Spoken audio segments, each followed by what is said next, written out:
Je m'appelle Madame Gaoussoumou. Je vais vous montrer comment on prépare le mets de sésame à la pâte d'arachide chez les Fali. Bien que je sois mariée chez les Massa.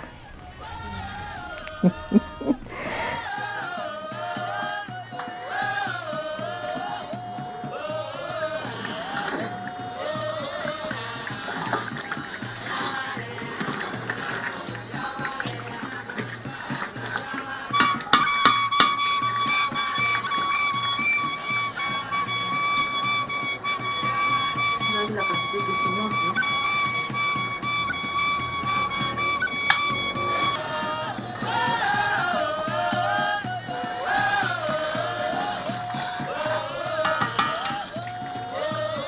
Comme ingrédient, on a le sésame que j'ai lavé, séché, grillé, écrasé. Et de la viande boucanée.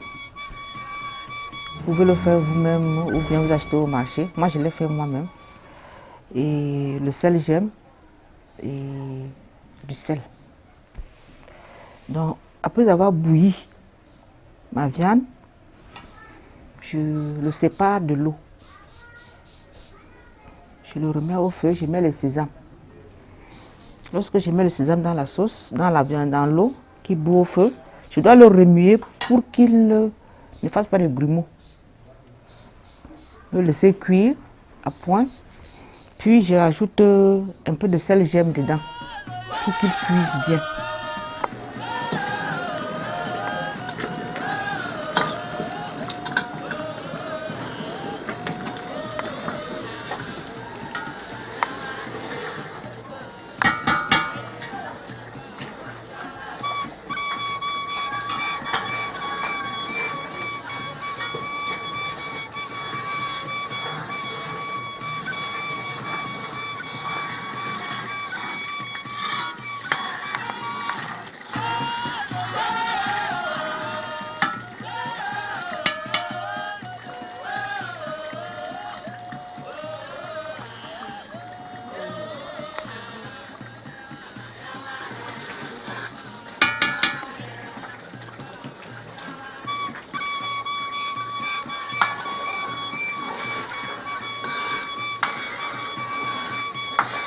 Il faut toujours tourner parce que ça peut coller. Si ça colle, ça va donner une odeur de brûlis. C'est pas bon. Après, je mets la pâte d'arachide. Et avant de mettre la pâte d'arachide, nous allons constater qu'il y a déjà le sésame qui produit son huile. Ça monte au-dessus. Et lorsqu'on rajoute dans la pâte d'arachide, vous voyez que la quantité d'huile qu'on a qui est là a augmenté. Très souvent, même au village, les mamans peuvent enlever l'huile là pour garder et préparer d'autres sauces avec. Parce qu'il y en a beaucoup. Je peux enlever un demi-litre ici. Non, ça ne vaut pas la peine de gaspiller pour rien.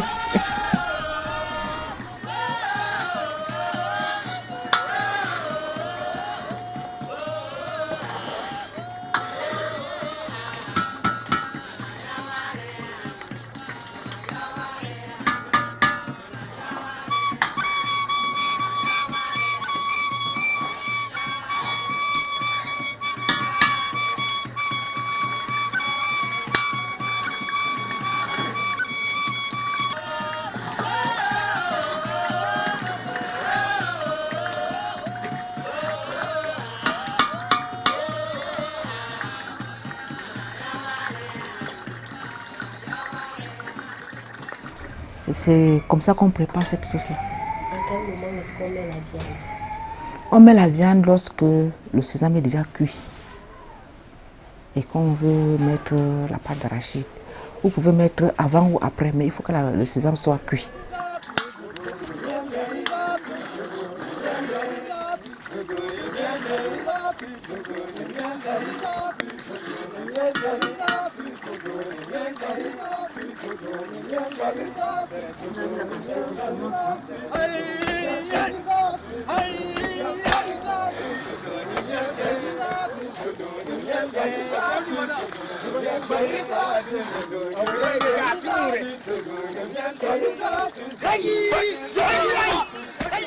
Si vous mettez le sel maintenant, surtout les gros sels que nous avons sur le marché, vous risquez de le manger plus tard parce qu'il n'arrive pas à se dissoudre.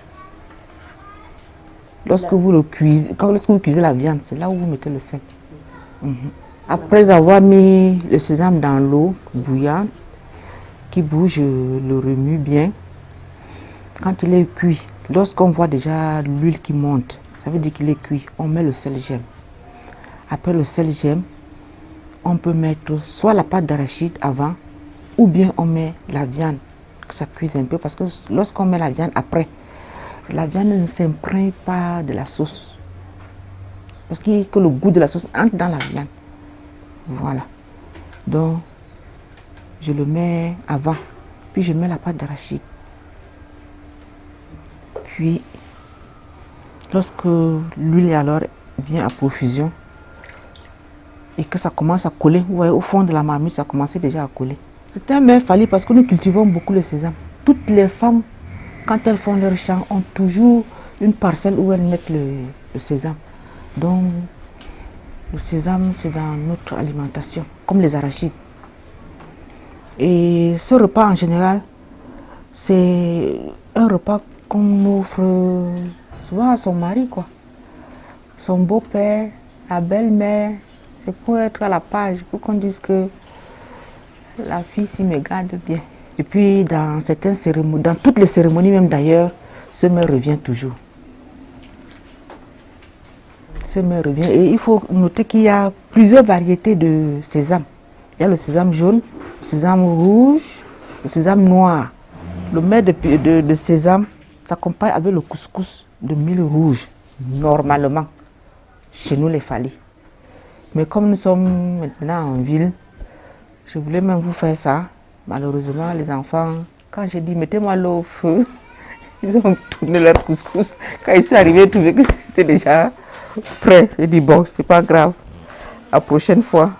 L'histoire, il faudrait que je la cherche. Mais je sais que dans nos traditions Fali en général, c'est un mets qui revient à chaque fois qu'il y a cérémonie. Il ne manque pas. Ou le blanc, ou le noir, ou même les deux. C'est un mets qui se transmet de génération en génération. Donc, avant même que je le fasse, j'ai d'abord appelé la mère. Est-ce que c'est comme ça que je dois faire? Il dit oui, c'est comme ça. Hé, tu prépares ça aujourd'hui? Bon, tu gagnes ma part. Lorsque nous organisons les fêtes de récolte, si une femme n'amène pas ça, on va bouder. On doit toujours avoir dans des grandes occasions de fêtes de récolte en général, et lorsqu'on cultive les grands champs et qu'on dit on fait le sourga. Le sourga, c'est lorsqu'on invite la famille à venir nous aider à faire les champs. Donc, on va manger tout, mais ça là doit venir. Donc, en réalité, c'est un mets d'exception. Ça doit être toujours quelque part.